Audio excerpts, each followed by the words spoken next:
Hello, everyone. Welcome back to another relaxing episode of the Duply English podcast, your favorite corner for improving your conversational English through relatable, everyday chats. I'm Riya. And I'm Aman. Today's chat is dedicated to that exact feeling we all get when a hectic week finally wraps up. Your work laptop is shut, notifications are piling up, but your brain is screaming, "No more inputs, please." Oh, absolutely, Aman. You know that precise moment you crash on the sofa and realize your body has been holding its breath since Monday just to collapse gracefully? Collapse gracefully is the perfect way to put it.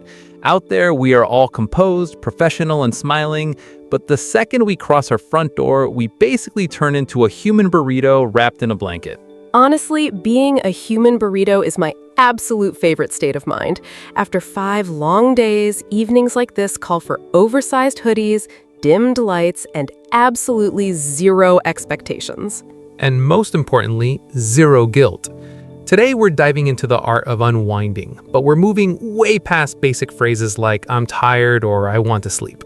Exactly. While those basic words work fine, our goal today is to give you much more advanced, sophisticated vocabulary to describe these exact moods. Yes, we want to help you sound more polished and natural, because sometimes "I'm exhausted" doesn't quite capture how heavy your limbs feel or how crowded your mind is. Sometimes you just need a very slow evening to feel like a human being again. Make sure to stay tuned until our vocabulary tour. By popular demand, we have completely upgraded this section. Many of you requested a slower pace with deeper breakdowns, practical sentence structures, and real-life scenarios. So no rushing today. We will select fewer expressions but master them thoroughly. You'll learn exactly how they morph into different forms and how to drop them casually in a conversation. Once the episode ends, please drop a comment and let us know if you prefer this new learning style. Your feedback drives this podcast. Also, before we start, answer this. What is your ultimate Friday night craving? Is it complete silence, a long sleep, a hot beverage, or catching up with a friend? Drop a single word in the comments section below. And hey, if your answer is all of the above, we totally get it. So whether you're currently washing dishes, out for a stroll, or just lying on the floor doing absolutely nothing, this episode is tailored for you. No schedules, no guilt. Just take a deep breath, ease your shoulders, and let this conversation help you reset. Let's get into it. Section 1. Naming the feeling. Before we talk about comfy clothes and hot tea, can we put an exact label on this post-work exhaustion? Because tired really doesn't cut it anymore. You're right. Tired sounds like you just stayed up a bit late, but a heavy week drains you on a completely different level. You're not being lazy or overly dramatic. Your battery is just completely depleted. Depleted, that's the magic word. It feels like your internal energy was chipped away hour by hour all week long. Yes, you kept a smile on your face, you met your deadlines, and you replied to every single ping. But underneath it all, you were running on absolute fumes. Real relaxation begins when you stop pretending and admit, wow, I am totally empty. There's a strange kind of comfort in just being honest with yourself. Acceptance is a very peaceful starting point. So how do we actually begin pulling ourselves out of that high-pressure mode? For me, the transformation happens in the first 10 minutes of getting home. I don't do anything productive. I just kick off my shoes, toss my phone aside, and just let the quietness of the room sink in. Right. It's like sending a memo to your nervous system. Hey, the shift is over. You can stand down now. That process is called decompressing. It means gradually shedding stress and returning to a calm state. Exactly. It's not an on-off switch. You don't instantly become a Zen master the second you walk through the door. I wish it worked that way. Me too. My personal decompression routine is incredibly basic. Comfy sweatpants, a glass of water, and just sitting in silence without looking at a screen. Ignoring your phone is a superpower. And honestly, can we talk about breathing for a second? When we're stressed, we don't even realize how shallow our breathing becomes. That is so true.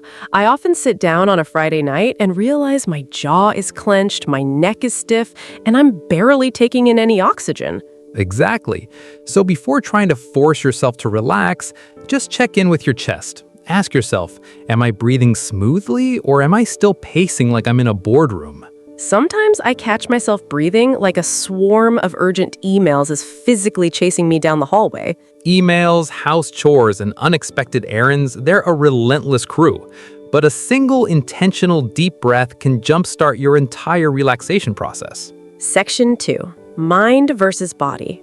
In those quiet moments, you also realize why you feel so wiped out. Usually, it's because you overextended yourself over the last few days. Meaning you stretched your boundaries way too thin. You said yes when you wanted to say no, took on extra tasks, and remained available to everyone 24/7. That makes total sense. We aren't incapable, we're just stretched beyond our capacity. So those initial minutes of doing nothing aren't lazy, they're essential for survival. But Aman, even when my body finally stops moving, my brain refuses to turn off. It just keeps scrolling through a mental to-do list. Oh, I know that loop. A random message you forgot to send, a chore you postponed, or realizing you need to buy groceries. And for some reason, buying toothpaste always pops up at midnight. Why does toothpaste have such impeccable, dramatic timing? It waits until you're nearly asleep to scream, "Don't forget me!" Every single time. And that's what we call mental clutter. It's like having 30 browser tabs open in your brain at the same time, slowing down the whole system. Your body is physically sitting on the couch, but your mind is still attending a virtual meeting. True relaxation isn't just about resting your muscles, it's about telling your brain that its shift is officially over. I love that. You don't have to solve the world's problems tonight. Write the reminders down on a piece of paper, leave them for Monday, and tell yourself, this can wait. Section 3. Finding what restores you. Once the mental noise quiets down, you naturally start looking for things that give you a sense of comfort. Not loud hobbies, just quiet activities that replenish you. Replenish is a gorgeous word. It means to gently fill your energy tank back up, right? Yes, it restores your peace and strength in a very gentle, nurturing way. I actually prefer it over the word recharge. Same here. Recharge sounds like you're plugging a smartphone into a wall, but our souls aren't lithium batteries. Though imagine how easy it would be if we could just fast charge for 20 minutes and instantly become emotionally stable. Until that exists, we have to rely on small joys, a warm bath, an old movie, a quiet meal, or just eating toast in your oldest pajamas. Pajamas and toast can honestly heal your soul. It's not glamorous, but it works wonders. Rest doesn't need to look beautiful on social media. It just needs to give you your spirit back. And when you feel even slightly restored, the world around you slows down and you can actually appreciate the present moment. For example, I love brewing tea incredibly slowly on the weekend. Not for the caffeine, but just to savor the process. To savor means to fully experience and enjoy something without rushing through it, right? Yes, you appreciate the aroma, the warmth of the mug, and the quietness of the kitchen. That sounds incredibly peaceful. It's like creating a mini movie scene in your own house. We might be exhausted, but we're making it look elegant. And once you savor a moment, you don't want to rush away from it. You just want to linger. Linger means to stay in a place or a state of mind simply because it feels wonderful. You linger over a good song, you linger in a warm shower, or you linger in the comfort of your own home. No overthinking, just being present. All right, it's time for our newly upgraded vocabulary tour. As we mentioned earlier, we are shifting gears based on your amazing feedback. We are focusing on fewer words today, but breaking them down deeply with practical sentences and everyday contexts. These aren't just textbook words. These are tools to express your exact emotional state. Let's start with our first word. Depleted, adjective. Meaning, this is used when your energy is completely gone, physically, mentally, or emotionally. It's much deeper than just being tired. Pronunciation, depleted. How to use it? The most basic structure is, I feel depleted. To maximize the impact, you can say, I feel completely depleted after this week. If it's a mental or emotional drain caused by stress, use I am emotionally depleted. Real life example.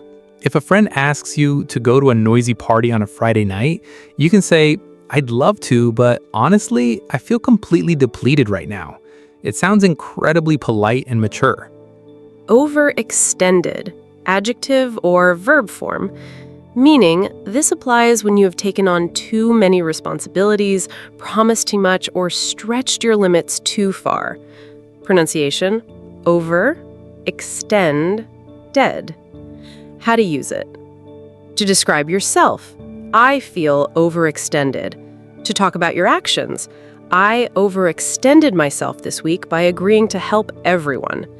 Note: do not use it for schedules. For example, my schedule is overextended. Sounds unnatural. Say, my schedule is packed, but I am overextended. Real life example: if someone asks why you look stressed, you can reply, I think I just overextended myself with work projects this week. Decompress, verb, meaning to gradually let go of stress, pressure, and tension after a very busy or hectic period. Pronunciation: decompress. How to use it. Casual expression: I just need to decompress. Pointing out the cause: I need an hour to decompress after that intense meeting. Describing an action: listening to jazz music helps me decompress.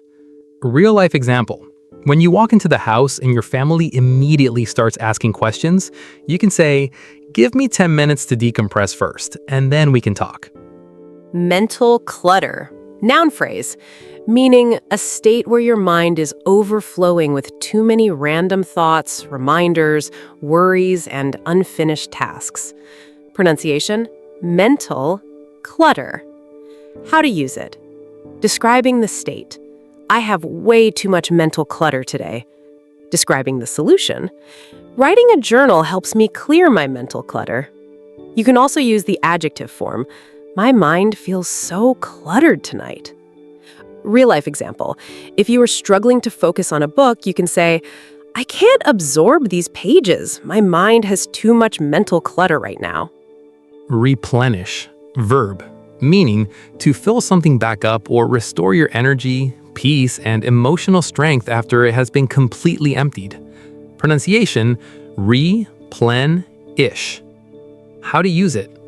Active form: a long sleep will replenish my energy. Passive feeling: I feel completely replenished after that quiet weekend. Describing an action: spending time in nature is very replenishing for me. Real life example: if someone asks if your vacation was good, you can say, it was wonderful. I stayed offline and it completely replenished me. Savor, verb, meaning to deliberately slow down and enjoy a taste, a feeling, or an experience to its absolute fullest. Pronunciation: savor. How to use it. General structure: savor something. Examples: I want to savor this quiet morning, or let's slow down and savor our dinner. Continuous form: I'm just sitting here savoring the silence. Real life example: if someone asks why you're sipping your drink so slowly, you can say, I'm not in a rush, I'm just savoring this delicious coffee. Linger, verb, meaning to stay in a place or a pleasant moment longer than necessary, simply because you don't want the good feeling to end. Pronunciation: linger. How to use it. Staying physically or mentally: I want to linger a little longer in this warm bath. Or over an activity: we lingered over dessert for hours, just chatting. Adjective form: something that stays behind. There was a lingering scent of vanilla in the air. Real life example: when an evening with a friend is going beautifully and they ask if you want to leave, you can say, not yet. Let's linger here for another 15 minutes. What a beautiful list of words to wrap up our tour. Let's do a super quick recap. Use depleted when you're empty, overextended when you've done too much, decompress to release the pressure, mental clutter for a messy mind, replenish to fill back up, savor to enjoy slowly, and linger to stay in the comfort. We really want to hear from you now. Did you enjoy this deeper, more structured vocabulary tour?